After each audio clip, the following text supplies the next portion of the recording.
그래서 배당주를 공부해 보면요. 우리 배당주에 대해서 아는 분들도 있을 거고 모르는 분들도 있을 것 같아서 배당주에 대한 이야기를 간단하게 풀고 가자면 배당주, 우리 뭐 아주 쉬운 말로 하면은 은행에서 말하는 음, 이자 대신 주는 주식, 이자 대신 주는 주식이라 보시면 돼요.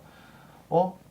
어떻게 뭐 기업이 왜 이자를 줄까? 왜 기업이 뭐하러 은행도 아닌데 돈 맡겨놓은 것도 아닌데 왜 이자를 줘야 돼? 라고 하는데 기업이라는 곳은 원래 사업을 하는 곳이잖아요. 그래서 사업을 하는 곳이라서 당연히 사업에서 돈을 벌어들이겠죠. 그러면 동업자들, 뭐 투자자들에게 당연히 그 돈을 나눠줘야 되는 게 기업의 의무입니다.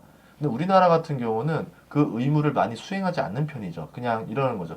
야, 어차피 우리나라 이렇게 급하게 성장하는데 이 돈 가지고 지금 나누는 것보다 내가 이 돈 가지고 더 사업을 잘해가지고 돈을 더 많이 불려볼게. 날 믿어봐. 라는 식으로 했던 게 그동안 우리나라 기업의 스타일이었고, 좀 선진국이라 불리는 유럽이라던가 미국 같은 경우는 이 기업이 어느 정도 성장을 완숙했잖아요. 그러니까 이렇게 하는 거죠.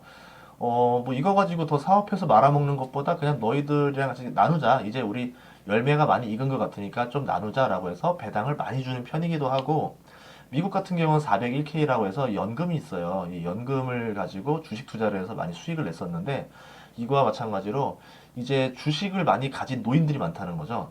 그러니까 이제 노인들이 부동산에 투자해서 연금처럼 가져가는 게 아니라 기업의 주식을 가지고 있는 노인들이 많으니까 이걸 연금처럼 나눠주기 위해서 배당을 좀 풍부하게 하는 편이죠. 그러면은 더 많은 또 이제 또 한창 또 일하는 젊은이들이 배당으로 나도 노년에 연금처럼 쓰면 되겠네라고 하면서 계속 신규적으로 이 주식을 사는 사람들이 계속 들어오겠죠. 그리고 노인들의 수명이 계속 늘어나잖아요. 그러니까 이 주식을 사들이는 사람은 점점 늘어나고 이 주식을 파는 사람은 줄어들다 보니까 주가가 당연히 올라갈 수밖에 없겠죠. 그래서 뭐 이런 저런 이유들로 인해서 미국이나 유럽 같은 경우는 배당을 좀 잘 해주는 편입니다. 배당 수익률이라고 있어요. 지금 현재 주가 대비 배당금이 얼마냐라고 보는 게 시가 배당 수익률입니다. 뭐 이런 경우 있죠. 배당금을 500원을 주겠다. 500원을 준다. 자, 2019년에 500원을 줬다. 그런데 여기 주가가 만 원이다. 그러면 여기는 배당 수익률이 몇 프로일까요? 예연 5%가 됩니다. 이렇게 되는 거죠. 그래서 시가 배당 수익률 계산하는 방식은 이렇게 된다. 그러면 이런 경우가 있죠. 배당금이 그대로여도 배당금이 그대로여도 주가가 낮아지면 배당 수익률이 올라간다. 그럼 뭐냐? 주가가 떨어져서 5,000원이 됐다. 그러면 배당 수익률은 어떻게 되겠어요? 10%가 되는 거죠. 그러면 저는 이때 얼른 샀어요. 그러면 저는 이제 앞으로 배당금이 크게 변동이 없다면은 매년 10%씩 이자를 받는 사람이 되겠죠. 근데 주가가 올라버립니다. 다시 만 원으로 올라버려요. 그럼 그 이후에 이 배당주를 사는 사람은 연 5%의 이자밖에 못 받는 거죠. 그러면 나는 과거에 샀던 사람이기 때문에 연 10%의 수익을 내는 건데 또 주가는 두 배가 올랐으니까 꼭 먹고 알 먹고가 된다. 그래서 배당주는 주가가 폭락장일 때, 쌀 때 들어가야 더 효과를 발휘하는 게 배당주다. 자, 동양고속. 동양고속이라는 데가 자 17.5% 배당을 줍니다. 연 17.5%. 이 뭐야? 뭐 하는 회사야? 이러는 거죠. 자, 그럼 이거 주식을 사야 되냐 말아야 되냐? 당연히 요 수익률만 보시는 분들은 사겠죠. 사겠죠. 근데 저는 안 사죠. 왜? 배당이라는 게, 자, 다시 한번 생각해봐요. 우리 배당이라는 게, 자, 배당이라는 거, 배당은 꼭 줘야 하는가? 기업주의 생각. 어, 주고 싶을 때 주고, 주기 싫으면 안 주고. 이게 배당주예요. 어, 배당, 그러니까 뭐냐면, 기업주가, 이 오너가 배당을 꼭 해야 될 의무는 없습니다. 내가 하고 싶으면 하고 안 하고 싶으면 안 하는 거예요. 그러면 내가 이 기업주가 배당을 내릴 거라는 걸 믿고 투자를 하는 게 과연 옳은 일인가 아닌가? 저라면은 못 믿을 것 같아요. 이번에 한 번 잘 준 거 가지고 앞으로 잘 줄 거라 볼 수는 없잖아요. 그러면 어떻게 투자해야 되냐? 배당주의 가장 기본은 뭐냐면은 배당을 꾸준히 주는가? 꾸준히 주는가? 많이 주는가가 중요한 게 아니라 꾸준히 주는가? 왜? 나는 지금 배당주의 목적이 꾸준한 이자 수익 같은 걸 얻기 위해서잖아요. 그렇다면은 이 기업이 과연 자기 진짜 돈, 진짜 수익에서 주는 건지 아니면은 저 수익도 안 났는데 막 어디 막 회사 사채 끌어가지고 배당을 주는 건지 그리고 꾸준히 주는 거지. 줬다가 많이 줬다가 안 줬다가 줬다 많이 줬다 이렇게 들쭉날쭉한 건지. 그러면 나한테는 이자의 성격, 그러니까 좀 고이율의 이자를 주는 성격이 아니기 때문에 별로 유리한 게 아니겠죠. 그래서 우리가 봐야 되는 거는 꾸준한 배당을 하는 거. 이게 1번입니다. 이거를 1번. 자, 그러면 자 여기서 좀 지우고요. 여기 배당주에서 좀 지울게요. 이렇게 해서 관점 1번. 꾸준한 배당을 하는가? 상여금과 똑같다. 킴러마님. 오, 맞아요. 줬다 안 줬다 그러면 어떻게 할 거야? 상여, 그쵸? 그러게 꾸준히 줘야죠. 그러니까 2번. 이익에서 주는 건가? 배당 성향. 이걸 좀 봐야 돼요. 네, 그리고 3번. 주가는 오를 가능성이 있는가? 사업 전망. 발각? 뭐 이런 식으로 보는 거죠. 이렇게 해서 한 요 세 개 정도 위주로 보시면 얼추 이제 비슷할 것 같습니다. 자, 그래서 요거 세 개를 관점으로 한번 찾아보도록 할게요. 예, 그렇게 해서 이렇게 해가지고 이렇게 해서 따랑 이거를 어떻게 하는 방법이 있던데 고정시키는 방법 없네요. 자, 아무튼 찾아봅시다. 자, 그러면 자 여기서 이제 어디 갔죠? 다시 자 봅시다. 그러면 이번인데 자, 자 그럼 동양고속의 문제점을 찾아봅시다. 동양고속의 문제점 어떤 것 같아요? 배당 수익률 17%. 와, 해야 돼요. 자, 주가 얼마예요? 현재가 26,900원. 그리고 자, 여기서 배당을 봤을 때 3년 전에 153원, 635원, 1000원. 갑자기 많이 주죠. 이게 뭐야? 이렇게 되는 거겠죠. 이거고. 그리고 자, PBR은 저평가인에 산 건 맞고 PER 수익이 많이 났었네. 동양고속이 최근에. 그러니까 어쨌든 자기 수익에서 주는 게 맞을 것 같긴 하네요. 그리고 ROE가 26.85니까 잘 나오긴 했는데 의심해 봐야죠. 왜 갑자기 고속버스 회사가 왜 갑자기 잘 될까? 고속버스 회사가 뭔 돈이 나서 갑자기 수익이 이렇게 잘 나?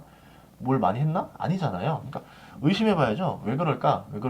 봤더니 배당 성향이 38%예요. 그러니까 이 올해 2019년에 얻은 수익에서 38%를 배당금으로 썼다라고 보는 건데, 자, 그러면 얘가 다시 배당금을 과거와 같이 돌려주면 배당 수익률은 뚝 떨어지겠죠. 그럼 무슨 일이 있었나 이런 식으로 보면 되는 건데요. 동양고속 한번 볼까요? 자, 동양고속에는 어떤 일이, 자, 그러면 딴 거 볼 필요 없습니다. 그냥 요것만 보면 될 것 같아요. 최근 연간 실적 보면 매출은 어땠다? 매출이 똑같았다. 그러면 기업이 갑자기 장사가 잘 된 거 아니다. 영업이익이 뭐 2배 정도 늘어났다더라. 요거 정도 이거였고, 자, 그리고 당기순이익이 적자에서 흑자에서 이렇게 돌아선 건 좋은 일이다. 좀 더 한 5년치를 볼까요? 좀 다이나믹하니까. 자, 연간으로 볼게요. 자, 이렇게 나왔습니다. 5년 내내 뭔가 기업의 매출이 확 늘어난 건 없습니다. 영업이익 좋았다, 좋았다, 나빴다, 나빴다, 보통 이렇게 됐고요. 당기순이익 좋았다, 보통, 나빴다, 나빴다, 좋았다, 아주 좋았다. 이렇게 되는 거고요. 자, 그러면 이건 뭘까? 뭐 부채 이런 거보다는 뭘 봐야 되냐? 갑자기 왜 이런 일이 벌어졌을까? 순이익은 왜 늘어난 걸까? 이거 뭘까? 하고 봤더니 배당금은 언제나 전화 봅시다. 배당금은 1,300원 줬다가 153원 줬다가 630원 줬다가 1,000원 줬다가 4,700원 줬다가 이러니까 문제가 생긴 거죠. 4,700원 준 거는 어쩌다 한번 하내고 장사 잘 될 때 잘 줘야 한 1,300원 준다는 얘기죠. 그러면 지금 주가 자 볼게요. 아까 26,000원이랬죠. 5년 전에서 4,700원 다음으로 제일 잘 줬었던 해가 1,338인데 나누기 자 여기서 나누기 26,000원을 해버리면 원래 배당 수익률이 한 5.1%라 이거죠. 5.1%밖에 안 되는 회사인데 갑자기 극단적인 배당을 내리면서 배당 수익률이 높은 것처럼 보였다더라. 이렇게 보시면 됩니다. 그러니까 얘는 제끼자 이거죠. 제끼자. 예. 요거고요. 그럼 다시 한번 돌아가 봐야죠. 예. 아이고. 예. 자, 그러면 여기서 봤을 때, 자, 그럼 얘는 빼고, 자, 두산우 투자할까요, 말까요? 두산 넘겨야 되겠죠. 지금 두산, 이유비, 두산 셋 다 넘기셔야죠. 왜? 지금 두산그룹 자체가 배당을 많이 내려줘서라기보다는 지금 회사가 지금 뭐 그룹이 뭐 분해되니 어쩌니 이러고 있는데 여기서 지금 야 꾸준히 배당 줬잖아. 배당 좋잖아. 이러면서 여기 투자하면 안 되는 거죠. 왜? 배당은 꾸준히 5천 원씩 줬습니다. 근데 뭔 일이 벌어졌냐 주가에. 이렇게 된 거죠. 자, 5년 전에 5년 전도 아니야. 2017년에 11만 원 넘었던 주가가 2만 5천 원이니까 주가가 뭐예요? 5분의 1, 4분의 1 폭락을 한 상태인데 당연히 여기서 배당 수익률이 올라갈 수밖에 없죠. 그럼 그러니까 자, 그러면 기업이 이렇게 됐다는데 뭔가 이유가 있을 거 아니에요. 그러면 봐야죠. 왜 두산에 뭔 일이 난 거야? 왜 두산 주가가 이렇게 된 거야? 라고 했을 때는 자, 여기 뉴스를 보면 뭐가 있어요? 두산그룹 임원 전체 두산그룹 임원 전체 30% 반납, 전 계열사 합심 정상화 노력, 뭔 일 있었나? 두산 오너가가 사재 출연을 하라고 압박을 했다더라. 보통 이 뉴스 언제 나오는 거예요? 망한 회사한테 나오는 거죠. 채권단이 야 회장 네 돈으로 막아, 네 돈으로 빨리 저거 메꿔, 네 돈도 막 부어 이래야 우리가 돈도 빌려줄 거 아니야 이러면서 니네 회사 망하기 전에 우리가 돈 꿔주려면 너도 뭔가 액션을 줘야지 이러면서 압박을 하는 거죠. 채권단이 두산그룹에 경영지원단 파견한다. 빚쟁이들이 이제 경영을 알아서 하겠다 이거예요. 나 너 못 믿겠으니까 이거야. 이건 건데 채권단에 달린 두산 운명. 자, 이런 뉴스를 봤는데 이런 뉴스를 봤는데 지금 이 기업에 대해서 하겠다. 물론 살릴 수 있어요. 채권단이 인수를 해가지고 기업을 정상화시켜서 수익을 넘길 수도 있고 이번 위기를 넘길 수도 있는 거고 뭐 갑자기 상황이 좋아져서 턴어라운드 하면서 기업 실적이 좋아져가지고 회복할 수도 있습니다. 그러나 두산이 어떤 업종을 하는 회사인가 보시면 되겠죠. 자, 그러면 자 우리가 업종을 계산해 봐야죠. 두산 뭐 하는 회사입니까? 계열사가 뭐가 있습니까?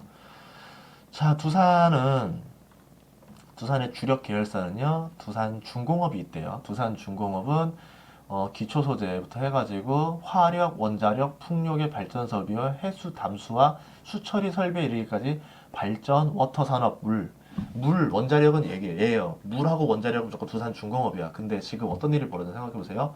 원자력 어떻게 되는지 아시죠? 원자력은 뉴스 치면 알아요. 어떤 일이 벌어졌는지는 더 잘 아실 테니까 검색해 보시고요. 자, 물 산업은 주로 누가 이제 그 해수 담수화를 해주는 데가 어디냐면은 수처리를 하는 데는 중동이에요. 중동은 사막이잖아요. 돈은 많은데 사막이라서 물이 부족해요. 그럼 뭐예요? 야, 저 바닷물을 먹는 물로 바꿀 수 없을까? 그래서 뭐를 해요? 그거를 바꾸는 설비 작업, 공장을 짓기 시작하죠. 그걸 누구한테 맡겨요? 두산중공업한테. 그러면 중동이 이게 있을 때 이런 생각을 하겠지, 이게 없을 때 그러지 않겠죠. 최소한 이게 수익이 나려면은 중동 같은 경우는 석유를 팔아서 국가 재정이 흑자가 나려면 유가가 80%를 찍어야 됩니다. 그런데 그럴 일은 거의 없어 보이죠. 한동안은 최소한 셰일가스까지 고려하면은 60불이 저희 한계로 보는데 자 그러면 수처리 기술, 해수 담수화 기술을 제대로 중동에 팔아먹을 수 있는 시절이 아직은 올 가능성이 없다라고 보는 겁니다. 거기에 원자력도 쉽지 않아 보이고요. 그러면 두산중공업 제끼고 두산 인프라코어 기계죠. 자, 건설이 좋아지려면 인프라 산업이 되려면 건설기계 엔진 소재인데 그러면 대규모 인프라 산업이 돌아가야 되는데 지금 이런 불경기에 누가 인프 누가 인프라에 투자할 것인가? 물론 이번에 트럼프가 뭐 그런 얘기 했잖아요. 2조 달러가 해가지고 인프라 사업을 하겠다라고 말을 했는데 그게 진짜로 되면 좋은데 이제 그게 이걸 시점으로 해서 경기가 좋아지는 반등해서 이런 인프라면 괜찮은데 이거는 진짜 그냥 정말 망하기 전에 그냥 하는 것들 그런 거라서 이게 그렇게 효과를 볼지 모르겠습니다. 인프라코어도 좋은데 이 밥캣 때문에 그런 거거든요. 미국에 있었던 이 포크레인 회사를 두산이 사들인 거예요. 그때 한창 2007년에 밥캣이라는 회사가 제일 비쌀 때 두산이 아주 고점에 물렸습니다. 그게 이제 두산 밥캣이라는 회사인데 이게 10년이 지나고 났더니 갑자기 미국의 부동산 경기가 다시 좋아지면서 밥캣이 살아났고 이 밥캣 주식을 상장하면서 거기서 나온 돈으로 두산그룹이 항상 힘들었었는데 연명하다가 이번에는 이제 그룹 전체가 이제 진짜 힘들어진 일이 된 거죠. 그래서 밥캣이고 두산건설. 자, 뭐 어떻게 되는지 생각해 보세요. 지금 좋아지고 있나? 토목건축. 두산 퓨어셀, 신재생에너지 어떻게 됐나? 연료전지, 고용량 연료전지. 자, 뭐 보시고 두산 솔루스. 전자 바이오 소재 분야라고 하는데 여기서 수익이 많이 날 것 같아 보이지 않습니다. 메카텍, 오일가스 석유화학 생산비에 요구되는 자, 그러니까 두산의 어떤 사업 구조가 보시면 알겠지만 뭐 이 밑에 것들은 별로 저기 매출 없어요. 그러니까 두산의 사업 구조가 뭐냐면 건설의 몰빵, 어떤 기계 공작 이런 쪽이 몰빵이잖아요. 그러면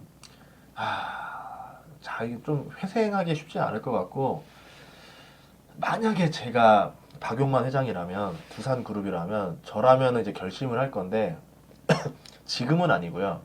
지금은 어떻게 해서 채권단 돈으로 막은 다음에 이 위기를 넘기고 나서 한 2년 뒤쯤에 밥켓을 매각할 것 같아요. 아니면 한 1년 전에 밥켓을 매각했으면 좋았지. 차라리 밥켓을 팔아가지고 최대한의 어떤 그 좀 부채를 털어내고 새로 시작했으면 좋지 않았을까. 아무튼 그렇게 봅니다. 어쨌든 두산이란 데는 이렇다더라. 그러면 자, 우리가 다시 공부한 대로 두산에는 투자하기가 두산그룹 배당 많이 준다고 투자하시면은 안 된다. 많이 하면 안 된다. 이렇게 보시면 되는 거고요. 자, 그리고 자, 대신증권이 나오는데 항상 많이 주는 회사예요. 자, 대신증권 EUB, 대신증권 우선주, 대신증권 다 상위에 랭킹되어 있습니다. 우리 뭐라 해야 될까? 이 좀 그냥 명칭을 하자면 배단계에 아낌없이 주는 나무. 아낌없이 주는 나무라는 동화가 있어요. 이 아낌없이 주는 나무가 뭐냐면은 처음에는 이 어떤 소년인가 젊은 청년이 왔을 때 자기 그늘을 내어주고 열매를 주고 이파리를 주고 이 줄기 기둥을 주고 나중에 뿌리까지 뽑아줬다더라. 아낌없이 주는 나무. 그러니까 내 모든 걸 희생해서 주는 곳. 이게 아마 배당주계에서는 대신증권이 그런 느낌인 것 같아요. 정말 아낌없이 주는 이런 곳이고요. 자, 여기서 이제 보면은 자, 아낌없이 주는 나무. 그러면 대신증권을 왜 아낌없이 주는 나무냐 이렇게 볼게요. 배당금을 보시면 항상 일정합니다. 550, 610, 620, 600, 660, 670 아니면 본주도 550, 610, 620. 자, 그러면 뭐다? 대신증권 우선주가 배당 수익률이 제일 높다. 50원 더 많이 준다. 그러면 이게 계산기를 두드려 봐야죠. 두드릴 필요도 없네요. 나와 있으니까 배당 수익률이 13.62%였다가 본주는 11.39%, 배당 수익률이 11%대일 때 우선주는 13%가 나온다. 그러면 배당 꾸준한데 나 여기 투자하면 되는 거 아니야? 라고 할 수 있겠죠. 그런데 제가 알고 싶은 건 이 배당 성향입니다. 회사가 100을 벌었으면 그 중에 몇 퍼센트를 배당금으로 줬냐라는 건데 지금 이 한국 기업 평가 이런 데는 뭐예요? 내가 작년에 번 돈이 100인데 배당금은 188%를 줬다는 얘기죠. 그러니까 내 이익보다 오버해서 줬다는 얘기죠. 그러니까 이런 애들은 이렇게 주면 안 되는 건데 이렇게 무리하게 자꾸 주는 것들 이런 거는 장기적으로 줄 수 없다는 거죠. 어떻게 내 이익보다 배당금을 더 많이 줘요? 그럴 수 없는 거죠. 꾸준한 배당주가 되려면 항상 100 이하여야 정상인 거죠. 이렇게 보시면 되고요. 자, 그럼 대신증권은 이익이 어떤지를 한번 봅시다. 자, 주가는 이렇게 됐었고요. 2018년에 17,900원까지 갔던 주가가 3분의 1 토막 가까이 나죠. 3분의 1 토막 가까이 나서 배당금이 되게 좋게 보이나. 자, 종목 분석을 좀 더 하자면은, 자, 이렇게 나오죠. 자, 업종 분석을 들어갈게요. 5년치 어땠나? 5년 동안 사업이 어땠었나? 2019년께 안 나와가지고 6년 전부터 보는데, 매출은 올라갔다가 떨어졌습니다. 오르락 내리락 이렇게 됐고요. 영업이익은 전혀 매출과 상관없이 들쭉날쭉 이거죠. 그래서 알 수가 없다. 당기순이익도 들쭉날쭉. 그래도 보통 평균 쳐보자면은 이럴 때는 평균을 쳐보는 방법이 있어요. 437 더하기 1362 더하기 740 더하기 1159 더하기 1407 나누기 5. 그러면 평균 당기순이익이 1000억이라고 보고요. 자, 그럼 1000억이에요. 자, 1000억에서 자, 그러면 보고 잠깐 1000억 대비 뭐야? 1000억 대비 시가총액을 봐야죠. 그럼 1000억 대비 지금 나누기 시가총액이 아니 다시 해야지. 잠깐만 다시요. 4452 4458 나누기 1000원 정도 하면 퍼가 4 정도 나오겠네요. 퍼가 4 정도 나오는 굉장히 저퍼가 됐다더라. 물론 증권사는 굉장히 이번에 손실이 예상되기 때문에 그래서 이렇게 나오는 거고요. 자, 부채 비율이 자 봅시다. 이게 뭐야? 배당을 잘 줄 때는 의심해봐야 되는 게 하나가 부채 비율이에요. 근데 아까 안 써놨다. 4번 부채 비율.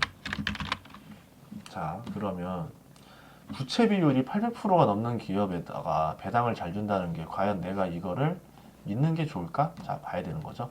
자, 그럼 배당금부터 봅시다. 배당금은 어땠냐? 250원, 500원, 550원, 610원, 620원. 그 배당금은 그래도 꾸준히 주려고 노력을 많이 했다더라. 이렇게 보시면 되고요. 자, 배당 성향을 볼게요. 배당 성향은 회사의 이익 대비 이렇게 주려고 한다. 그래도 이익 대비 어느 정도 안정적으로 준다. 그러니까 적자를 내는 건 아니죠. 나름대로 어떤 룰은 있는 것 같아요. 한 40% 정도는 주주 거, 60%는 회사 이익으로 비축.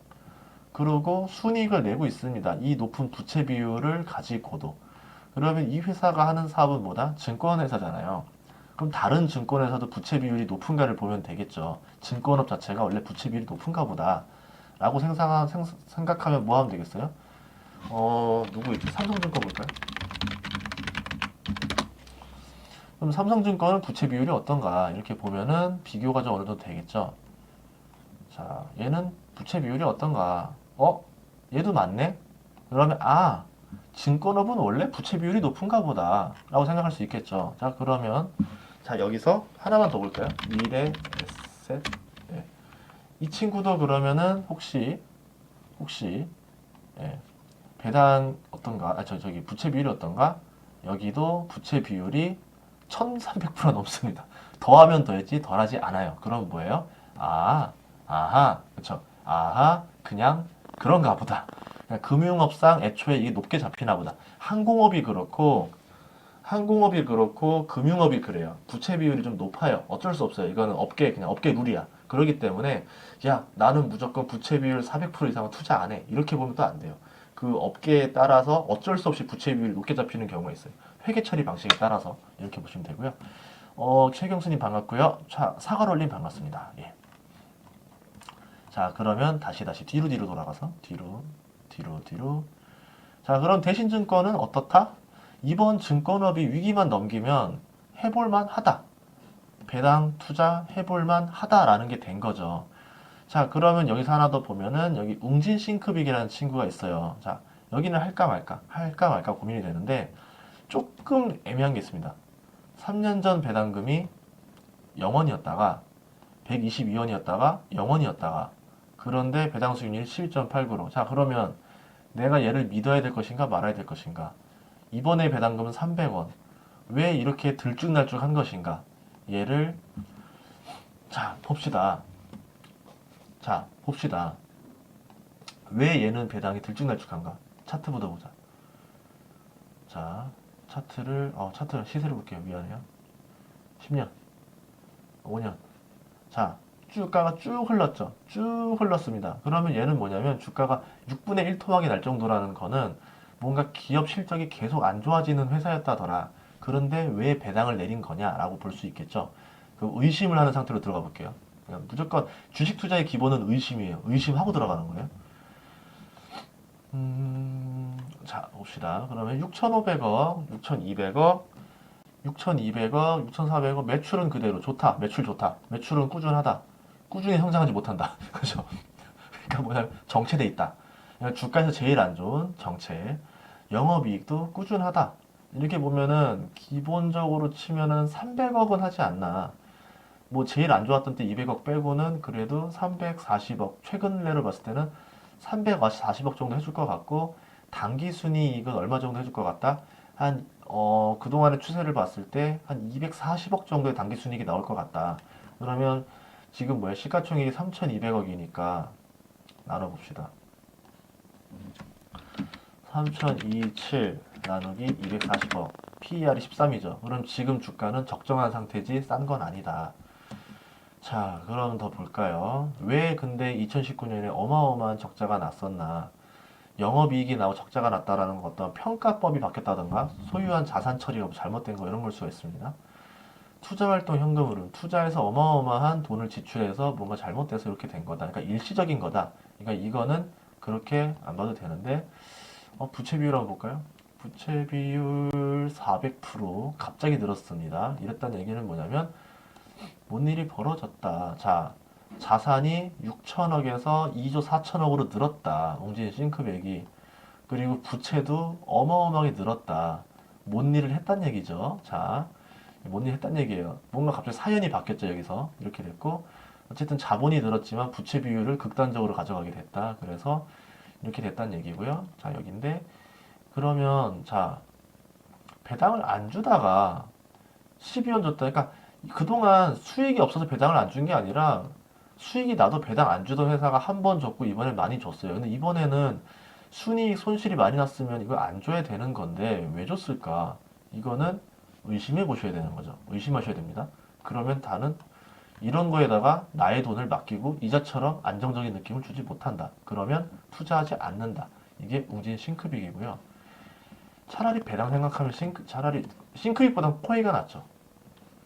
그러면 아직까지는 대신증권을 이기는 애는 안 나왔습니다. 그렇죠? 얘가 지금은 뭐 저 뭐야 배당주 월드컵을 하자면 이 대신증권이 지금 대신증권 우선주가 1등, 대신증권이 2등 이렇게 본 거고요.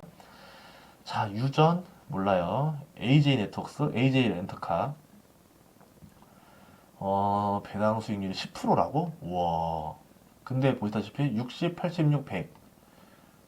갑자기 늘었죠? 300원. 갑자기 3배 늘렸죠? 이거는 실적이 3배 이상 폭등한 거 아닌 이상 이렇게 보면 안 되죠. 그래서 PER, ROE까지 보고 싶은데 좀 그건 없으니까 넘겨가고요. CMS 에듀 시가총액이 얼마지? 시가총액을 넣고 싶은데. 네. CMS 에듀 모르겠어요. 자, UIL. 이 회사 나왔네. 옛날에 즐겨보던 회사인데. 자, 이 회사는 어떻습니까? 350, 500, 400. 350, 500, 400. 그리고 지금에도 400. 그럼 뭐야? 3년 동안 봤을 때 배당 자체가 그렇게 아주 많이 준 건 아니죠. 많이 준 거 아니에요. 그렇다는 얘기는 이 정도면 에버리지를 준다. 평균 400원은 줄 거야. 앞으로도 400원은 줄 것 같아. 라고 기대를 하는 거죠. 그런데 지금 주가가 3,880원이야. 저렴하죠. 근데 자 보자. PER이 뭐야? ROE가 아니고. 자, PER이 13이다. 적정 가격이고 PBR 저평가고 자산 대비 그리고 뭐 성장 ROE는 좀 떨어지는 편이다. 이렇게 났다. 그러면은 UIL도 나쁘지 않다. 이렇게 볼 수 있겠네요. 요거 킵 그렇게 하고 한국금융지주 여기도 많이 주는 편 중에 하나죠. 10%가 나옵니다. 배당금 860원, 1600원, 1800원, 이번에 2900원. 극단적으로 많이 줬죠.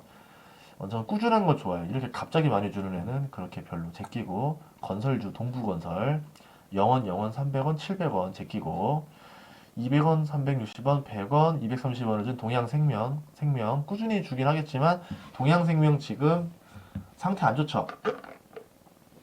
보험회사들이 그 고정 수익 주는 저축형 보험을 많이 팔았어요. 뭐 저축보험이라던가 생명보험이라도 하는데 확정금리 뭐 5%씩 줄게라고 해서 옛날에 많이 팔았는데 금리가 많이 떨어지니까 돈을 비싸게 빌려와서 어디다가 지금 저금리로 팔아야 되니까 죽겠는 거죠. 이게 다 적자가 되는 거잖아요. 싸게 빌려와서 비싸게 팔아야 되는데 비싸게 가져와서 싸게 장사를 하니까 역손실이 나는 거잖아요. 그래서 지금 보험회사들이 지금 주가가 많이 떨어진 상태입니다. 이런 거고요. 자, 우리의 이상한 친구 천일고속 볼게요. 천일고속. 얘는 항상 이상해. 자, 8,000원, 1,500원, 6,000원, 이번에 5,000원 배당 줬어요. 뭐야? 배당 왜 이렇게 많이 주는데 올해는 좀 적게 줬어. 그래도 10%야. 만약에 옛날처럼 15,000원 주면 뭐 되는 거예요? 배당 수익률 30% 나오는 거죠. 뭐지 이 회사는? 근데 보시면 648%예요. 자기가 2019년에 벌어들인 순이익이 100억이면 648억을 배당 내렸다는 거예요. 그 548억은 어선한 거야. 어선하긴 어선한 거예요. 내가 가지고 있던 호주머니에서 꺼내서 준 거죠. 그러면 이거를 굳이 왜 해야 될까? 하지만 항상 천일고속은 고배당주로 속하는 주식이죠. 왜 이렇게 할까? 의심을 해봐야 되겠죠. 한번 봅시다. 저도 항상 궁금했어요. 얘는 왜 이럴까? 근데 간만에 한번 같이 공부해봐요. 시가총액 735억 작은 회사입니다. 그리고 이렇게 돼 있고요. 코스피 700이고요. 모르겠어요. 자, 그냥 이거만 바로 보면 돼요. 천일고속에 대한 분석은 원래 많이 있으니까 다른 거 보시면 되는데요. 자, 매출은 500억밖에 안 해요. 보통 600억 이하입니다. 그리고 이번 사태 때문에 사람들 고속버스 많이 안 타더라고요. 진짜 많이 칸이 비었어요. 그렇다는 얘기는 매출액 이번 올해 제 예상 올해 피시 한 450억에서 400억 예상합니다. 영업이익을 마이너스 한 70억까지 보고 당기순이익도 마이너스 한 100억 정도 보고 엄청 깎아먹을 거라고 보고 자 그럼 자본은 500억밖에 없는데 자 492억, 389억, 470억, 600억 있었다가 510억 이렇게 했다는 얘기고요. 자 이렇게 돼 있고 쭉쭉쭉 돼 있고 재무활동 이건 뭐냐면은 맨날 배당을 이렇게 많이 내려주니까 자 ROE도 형편없고요. 부채 비율은 적당히 괜찮고 이게 문제예요. 자본 유보율이 589, 445, 565, 457, 316 계속 떨어지고 있죠. 배당을 자꾸 많이 내려주면서 이익 유보, 그러니까 기존에 쌓아놨던 이익을 계속 소모시키고 있는 거예요. 그러니까 내가 100억을 벌어서 40억을 주는 게 아니라 100억을 벌어서 600억을 주고 있는 꼴이기 때문에 계속 이렇게 소모를 시키고 있다.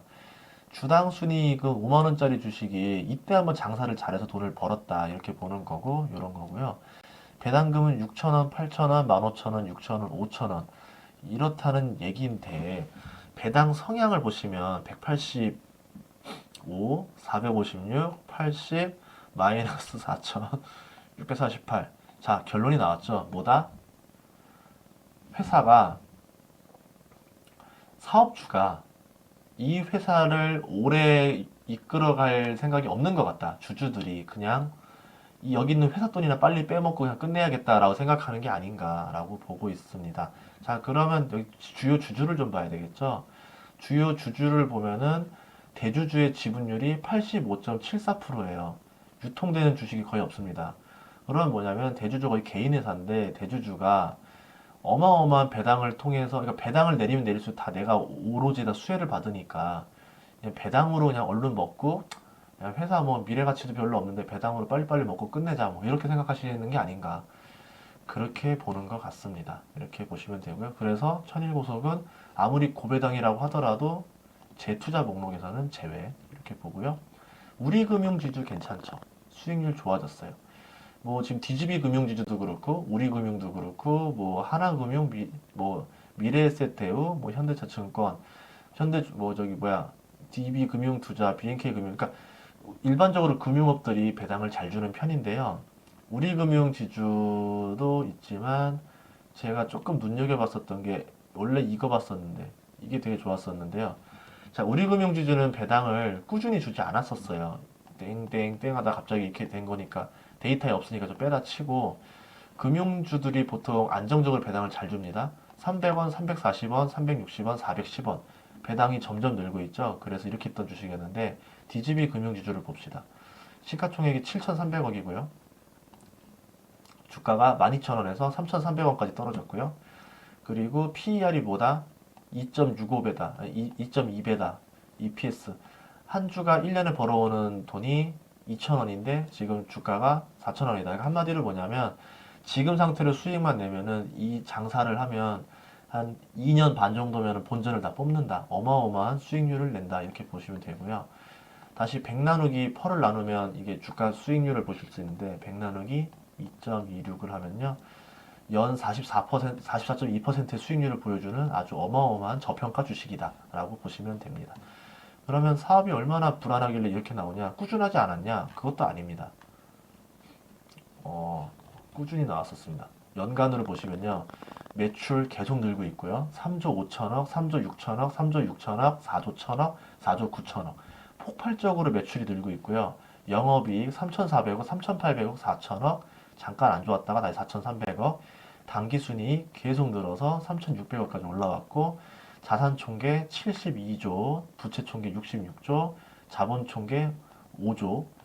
자본 5조면 괜찮은 거죠. 뭐 금융주니까 당연히 뭐 부채 비율 높은 거 어쩔 수 없고요.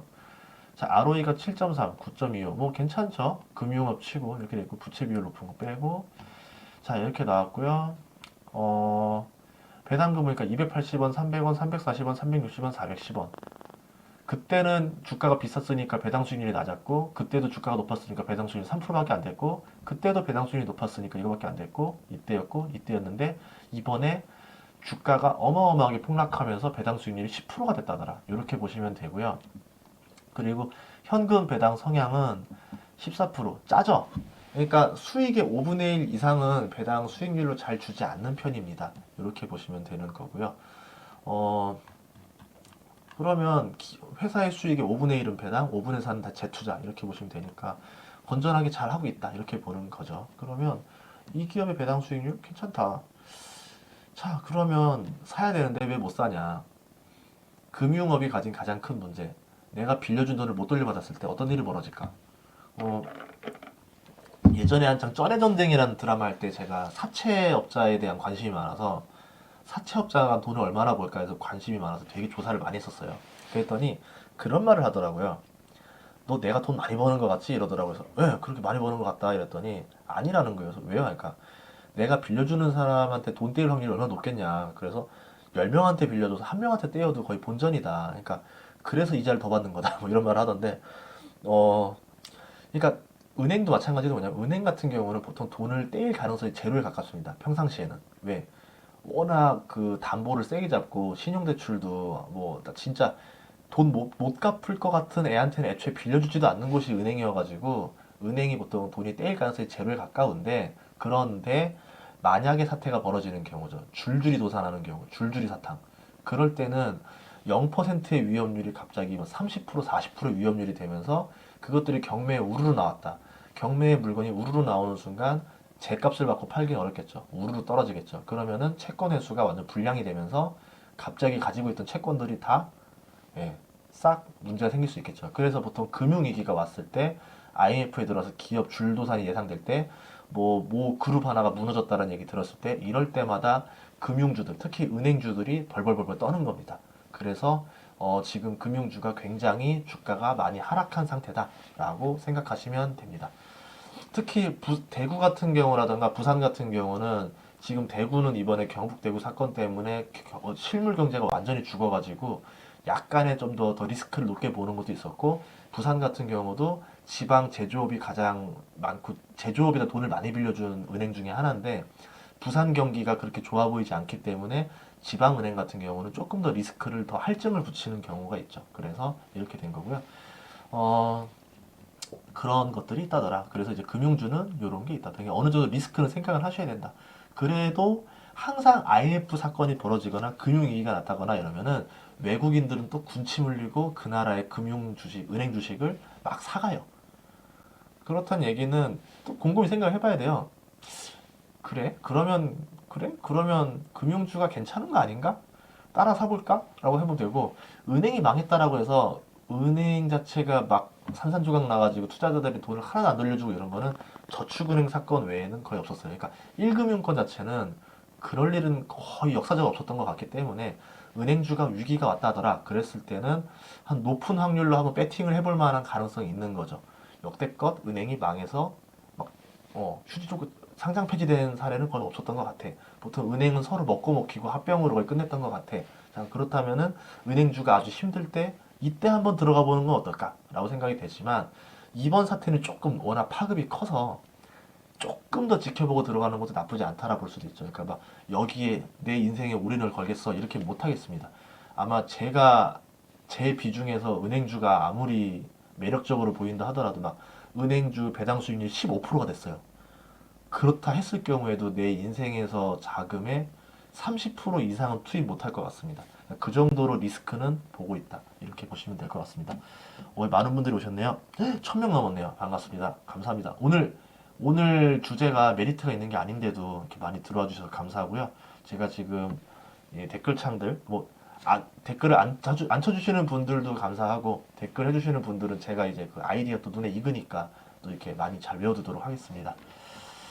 자, 이제 보고요. 넘어가고요. 자, 이렇게 돼 있고요. 쭉쭉쭉 돼 있고요.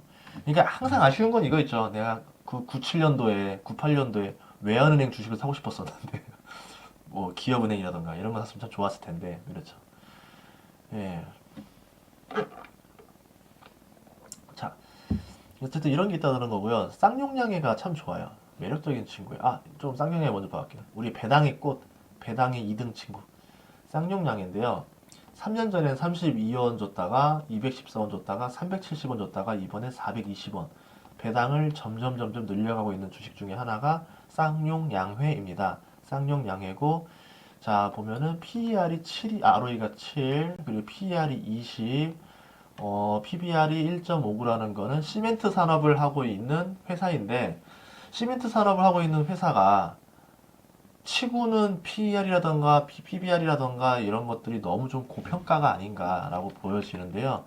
제가 이제 어떻게 보면은 아세아 시멘트 제가 제일 좋아하는 주식 중에 하나.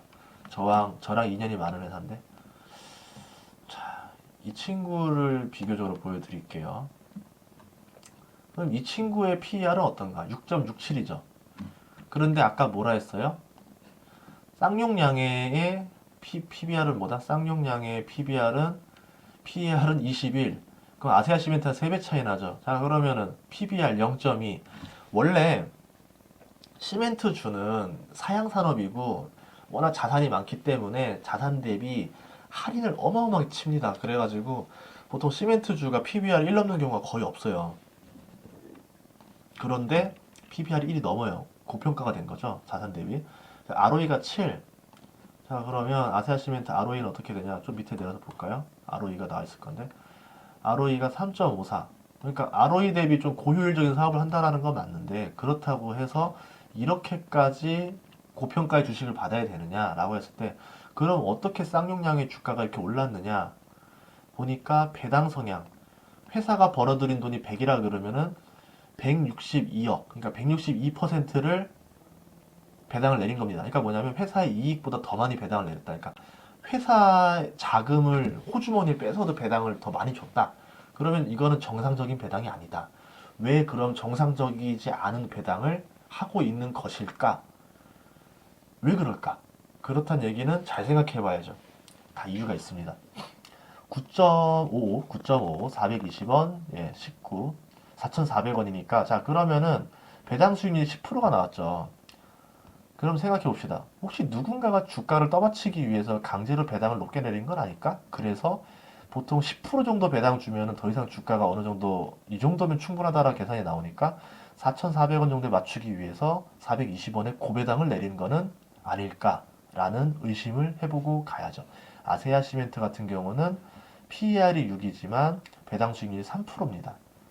자, 그러면 왜 시멘트 주식인데 쌍용냐면 이럴까? 주가 그래프를 보시죠. 이렇습니다. 730원이었던 주가를 2012년에 이 주가를 8,200원으로 10배를 끌어올립니다. 시멘트라는 사양산업의 회사를 주가를 10배를 끌어올린 매력은 무엇이 있었을까? 생각을 해봐야죠. 시가총액이 2조 2천억짜리 시멘트 회사가 말이 되는 것인가? 생각을 해보셔야죠. 예전에 이거 2천억인가 했었던 것 같은데 제가 시멘트 많이 투자했었어가지고 자 그러면 이 친구는 어떤 것인가? 속으면 안 돼요. 뻥카가 있는 거예요. 자, 여기는 10년 동안, 자, 뭐 예전에 여기서 액면 분할을 했다 쳐요. 그러면 얘는 이랬다가 한때 잠깐 이런 적은 있었지만, 결국 뭐예요? 그냥, 예, 그냥 이런 주식이에요. 자, 뭐 주가가 안 올라야 정상인데, 왜 쌍용량에만 10배가 올라있냐 이거죠. 시멘트 업계는 이게 정상이거든요. 뭐, 하나 더 비교해볼까? 한인 시멘트? 여기 10년으로 보면. 얘는 이익 내렸어요, 오히려. 얘는 왜 10배가 오르냐는 거죠. 한일은 뭐 사업 잘못했나? 얘도 PER 6.5고 EPS 만 원이고 주당 만 원이고 얘도 잘 나가고 있는데 자 뭐가 안 맞죠? 그러면 뭐다? 얘는 지금 정상은 아니다. 정상은 아니다. 그럼 주가 어떻게 올린 거야? 라고 봐야 되는 거죠. 자 그러면 종목 분석을 봐야 되는데 종목 분석 보면은 자 어떻게 하다 이렇게 고평가가 됐느냐? 솔직히 말하면 이유가 하나입니다. 이거예요. 대주주가 누구냐를 보셔야 돼요. 이럴 땐 대주주가 누구냐? 왜 이런 비정상적인 행동을 하느냐? 그럴 땐 대주주를 봐라. 예. 누군가가 이상적인 행동을 하거든 고개를 들어 대주주를 봐라. 그 서울대 앞에 서 있는 거 아니에요. 예. 자, 그러면 무슨 이유가 있겠죠. 자, 봅시다. 회사의 매출액은 어땠나? 2015년 대비 매출이 늘지도 않았습니다. 영업이익은 그냥 2천억 내지 꾸준히 내고 있고요. 매출이 늘지도 않았고 영업이익이 늘지도 않았고요. 당기순이익도 크게 늘지 않았습니다. 오히려 2017년이 커리어 하이를 찍었었을 때고요. 건설 붐 때문에. 자, 그러면 이때는 뭐다? 이거는 뭐다? 이상한 거다. 선선배겠다. 자, 그러면 자산 총계, 부채 총계, 자본 총계. 자, 자본금이 5천억대를 유지하고 있다는 거고. 자, 자본금이 전혀 늘지 않고 있죠. 회사의 자본 총계 봐야 되는구나. 자, 회사의 자본 총계가 야금야금 줄어들고 있죠. 회사의 자본이 줄어들고 있다. 그러니까 뭐냐면 회사 돈을 빼서 주주들에게 배당을 내려주고 있다. 근데 주주의 77%짜리가 대주주다. 그건 뭐냐면 회사 돈을 빼서 내 주머니를 인컴하고 있는 중이다. 라고 보시면 됩니다. 2조짜리 회사죠. 예. ROE가 좋았었는데 낮아지고 있고요. 부채 유보율이 떨어지고 있습니다. 그러니까 회사의 돈을 빼먹고 있다. 뭐 부채 비율이 높은 회사는 아닙니다. 원래 시멘트 업계가. 자, 그러면 배당 성향을 보니까 배당 수익률이 0. 배당을 안 주고 안 주다가 이때부터 많이 늘었죠. 이때부터 급격히 늘리기 시작합니다. 그러면 뭐냐면 설마 혹시 2017년, 2016년쯤에 인수한 거 아니야? 누군가가? 얘가? 대주주가? 한행코 시멘트 홀딩스라는 애가? 근데 한행코 시멘트라는 홀딩스라는 거는 뭔가 시멘트 회사인데 시멘트 이름이 느낌 나네? 얘 뭐지? 가짜 아니야? 누가 지금 앞으로 뭘 씌운 것 같은데? 그럼 검색을 해봐야죠.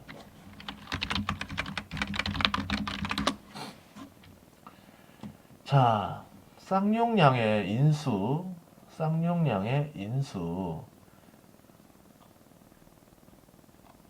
이렇게 되면 또 찾아보기 힘드니까 뉴스를 찾아봅시다. 뉴스를 찾아서 쌍용량의 뉴스 기간을 2016년 따당 땅 해서 2016년 따당 1월 그리고 여기는 2016년 이 정도까지 볼까요? 이렇게 적용하기 하면은 자 쌍용량의 공업 탈퇴라고 하면서 나와 있습니다. 자, 누가 인수했냐면요. 한앤컴퍼니라고 나오는데요. 자, 여기서 나온 뉴스들이 있는데 이게 좀 맞을 것 같아요. 뉴스도 잘 만드는 거죠? 뉴스에 만들면 돼요. 예. 자, 보시면 쌍용량의 공업 이렇게 했다더라. 그런데 자, 뭐 부채 비율이 뭐 이렇게 했다더라. 이렇게 했다더라. 이런 식으로 내가 나오죠. 우여곡절과 큰 지분 인수, 속전속결로 시장에서 우려. 쌍용량의 공업을 위해서 쏟아부은 금액이 1조 5천억이다. 한앤컴퍼니가 누가? 한앤컴퍼니가 1조 5천억을 쏟아부었다. 한앤컴퍼니는 어떤 회사냐?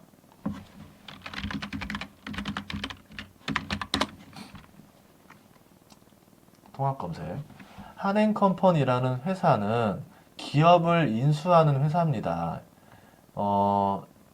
여러 가지 회사들을 인수해서 회사의 실적을 쫙 뽑아낸 다음에 기업의 가치를 극단적으로 올려가지고 되팔아먹고 그 사이에 뭐예요? 기업의 배당금을 다 빼먹어가지고 내 수익 뒷돈 다 본전 챙기고 그 다음에 주가도 비싸게 띄워가지고 되팔아서 수익 얻고 꽉 먹고 알 먹고 하는 게 이제 기본적인 사모펀드들. MBK 파트너스라던가 이 한인컴퍼니가 이런 걸 즐겨 하는데 그러니까 한마디로 저기 뭐냐면 쌍용양해를 내가 1억 5천 주고 샀으니까 야 이거 주가 한 10배 띄우고 배당금으로 한 1조 먹고 그런 다음에 딱 되팔면 되는 거 아니야? 그러면 나는 돈 버는 거 아니야? 자, 그럼 생각해 봅시다. 한행컴퍼니한테 돈은 누가 빌려줬을까? 사모펀드잖아요. 사모펀드라는 건 그냥 49인 이하예요. 그럼 누가 얘한테 돈을 꽂아줬을까? 그건 알 수 없어요. 사모펀드에다 돈 꽂아준 사람은 밝힐 수가 없는 거예요. 그러니까 비밀 유지가 되기 때문에 그럼 내가 뭔가 좀 세상에 이름이 드러나는 건 싫어. 그런데 저 회사를 삼켜서 수익을 많이 내고 싶어. 그럼 뭘 쓰면 돼요? 껍데기로 사모펀드를 쓰면 되는 거예요. 그럼 사모펀드에서 수익이 났다라고 할 뿐이지 내가 수익 났다라는 건 뉴스에 한 줄도 나오지 않거든요. 단 한 줄 찾을 수가 없어. 그러니까 뭐냐면 일종의 무기명 같은 익명으로 회사를 인수하는 방법인 거죠. 자, 그러면은 어쨌든 이렇게 된 거 아닐까라고 보시면 되는 거고요. 그러니까 누군가가 있지 않았을까라 생각하시면 되는 겁니다. 뭐 이렇게 된다. 어쨌든 쌍용양에는 별로 하면 안 된다. 지금으로서는 안 된다라고 보시는 거고요. 이렇게 투자를 하시는 게 좋습니다. 다 의심을 해보고 가다 보면은 투자할 이유가 없는 거죠. 뭐 우리가 뭐 형사는 아니니까 여기까지만 하면 되는 거죠. 나머지 은행 뭐 이제 세아 특수강도 보니까 750원, 750원, 900원, 900원 그냥 자기 실적 나오는 대로 잘 주고 있는 거고 PER 10 적정가죠. PBR 0.36 자본 대비 저평가죠. ROE 3 뭐 자본이 많다 보니까 이렇게 나오는 것 같고 자기 수익이 100억이면 70% 가까이를 배당에 꽂았다. 그러면 너무 좀 과하긴 한 거죠. 제일 이상적인 거는 한 25에서 30 정도가 적당해요. 그래야 주주랑 어느 되는데 회사가 버는 돈 족족 지금 배당으로 내려버리면 남은 돈이 얼마나 있겠어요. 그러니까 별로죠. 이렇게 보시면 되고요. 어쨌든 그래도 얘는 그래도 좀 배당 수익률에 대해서는 좀 이해할 수 있는 회사다라 보시면 되고요. 유성기업이 좀 많이 주더라고요. 유성기업도 꾸준히 주는 회사인데 120, 120, 100 하다 200 줬죠, 이번에. 그러면은 약간 이번에 좀 장사가 잘 돼서 그런 걸 수 있는데 앞으로 계속 잘 될 것이냐 아니면은 뭐 앞으로 계속 잘 될 것이냐 이번에만 잘 된 거냐 이것도 확인을 하셔야 되는데요. 확인해 보죠. 유성기업 예전에 봤던 것 같은데 주가는 이렇게 내렸어요. 그러면 기업의 실적이 시총이 585억이니까 우선 제가 투자하는 회사는 아닌데요. 전 시총 1000억 이하는 안 건드립니다. 매출액이 그냥 그저 그렇죠. 영업이익 올해만 잘 나왔죠. 당기순이익 그저 그렇다 올해만 잘 나왔죠. 그래가지고 배당을 올해만 잘 준 겁니다. 어쨌든 이 친구는 뭐다? 배당 성향 자체를 보통 한 뭐 요 정도 35%, 30% 정도를 가져가는 회사다. 이렇게 볼 수 있다. 그러면 얘는 그냥 올해만 좀 어떻게 핫한 걸 수도 있으니까 좀 더 조사를 해봐야 되겠지만 별로 제 목록에서는 빼야 되겠다.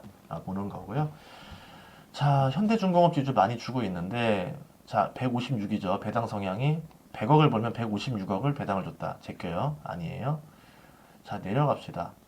이렇게 내려가다 보면 기업 몇 개 없어요. 뭐 네오티스. 여기는 그래도 좀 꾸준히 주네. 근데 배당 성향 100 넘었죠? 안 돼요. 효성 배당 성향 98 안 돼요. 한전 모르겠어요. 진양홀딩스 모르겠어요. 금호산업 150%안 돼요. 현대차우 괜찮네. 현대차우는 좀 괜찮네. 7.8%. 이게 괜찮네. 현대차우. 현대차우 주식이 많이 떨어지면서 이런 거거든요. 원래 배당 수익률이 좋은 회사가 아니라 그냥 주가가 많이 떨어져서 이렇게 된 거예요. 그러면 3만 9천 원에 건진 사람들은 배당 수익률이 몇 프로였냐면은 10% 나왔겠는데요? 현대차 주식으로 배당 수익률 10%. 말도 안 되는 일이 벌어졌었습니다. 푸른저축은행. 요거 괜찮아요. 얘는 이제 배당을 500원 꾸준히 주는 회사다. 배당 성향도 27%로 안정적이다. PER 4.8이다. PBR 0.36이고 ROE 9.599. 현재가 7,000원에 배당금 5조. 배당 수익률 7.7%. 아주 저축 같은 거다. 차라리 적금 드느니 얘를 사는 게 더 낫다라고 볼 수 있겠죠. 그러니까 금융주들이 이런 것들이 많이 있는데요. 자 보면은 주가는 어땠냐? 뭐 이랬다가 갑자기 올라오더니 이렇게 어느 정도 유지를 하고 있는 거죠. 그러면 아마 배당을 이때부터 잘 줬을 가능성이 높습니다. 2017년부터, 2016년부터. 자, 그러면 보시면 배당금을 언제부터 꾸준히 줬느냐? 배당금을 보면은 200원, 500원. 자, 그쵸. 2016년부터 잘 준 거죠. 2005년까지는 200원을 주다가 500원으로 확 점프업을 하면서부터 주가가 점프업을 해버리는 거죠. 주가도 점프업. 딱 5년. 2006년에 배당 주는 거 보고서 뭐야? 이러면서 깜짝 놀래가지고 발표잖아요. 그 배당 금액 발표를 3월 31일 날 해요. 그러니까 딱 발표 나는 거 보고서 깜짝 놀라서 주가 급등하는 거죠. 그러면서 쭉 올라간 거예요. 이렇게 보시면 돼요. 그러니까 배당금이 주가를 끌어올릴 수가 있다. 그러니까 뭐냐면 배당금만으로 합법적인 주가 조작이 가능하다. 그러니까 우리는 주가 조작인지 아닌지 봐야 된다. 이렇게 보시는 거예요. 근데 이 주가 조작이라 할 수 없는 게 그냥 배당 성향이 늘어났다라 보시면 되는 거죠. 어차피 이익 배당 성향 뭐 기업에 문제 없이 주는 거잖아요. 무리하게 주는 건 아니니까 이렇게 보시면 되고요.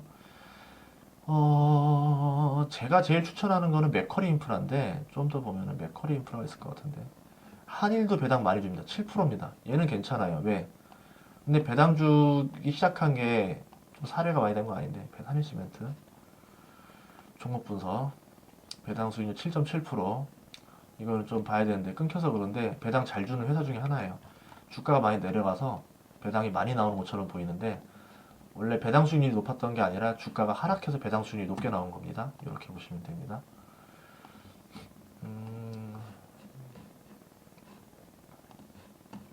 오늘 배당 주식 다 뒤지는 것 같은데. 어딨지? 맥커리 보고 싶은데. 예. 맥커리.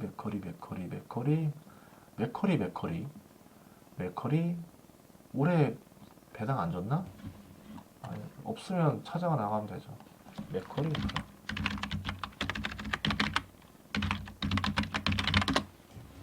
맥커리 인프라 주가는요, 10년 주가를 보시면 돼요. 이렇게 됐습니다. 제가 아마 강의할 때 이랬던 것 같아요. 자, 배당주 못 투자하면 돼요. 그러면 그냥 맥커리 인프라요. 아주 간단했어요. 그냥 맥커리 인프라요. 왜? 10년 내내 주가가 이랬는데 뭐 그냥 아주 개미 투자자가 초보 투자자가 투자하기 아주 쉽죠. 그냥 이거잖아요. 그냥 올랐어. 4배 쭉 올랐어요. 이번 폭락장에서도 주가가 안 떨어져요. 이번 폭락장에서 이 정도의 하락폭이면 10% 떨어진 거예요. 10%밖에 하락 안 했어요. 그냥 이게 맥커리다. 내가 맥커리다. 그래서 맥커리도 이렇게 있다라고 하는 건데 얘에 대한 정보가 잘 안 나오더라고요. 요새. 예전엔 잘 나왔는데 갑자기 정보를 공개를 안 해. 이렇게 나오니까 알 수가 없는 거죠. 자, 그러면 우리는 다르게 찾아봐야 돼요.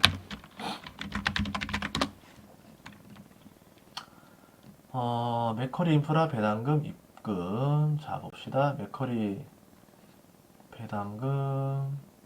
자, 주당 350원이 들어왔다? 매년 2월 말, 8월 말이면 주는 거다. 자, 이렇게 나왔다는 거고.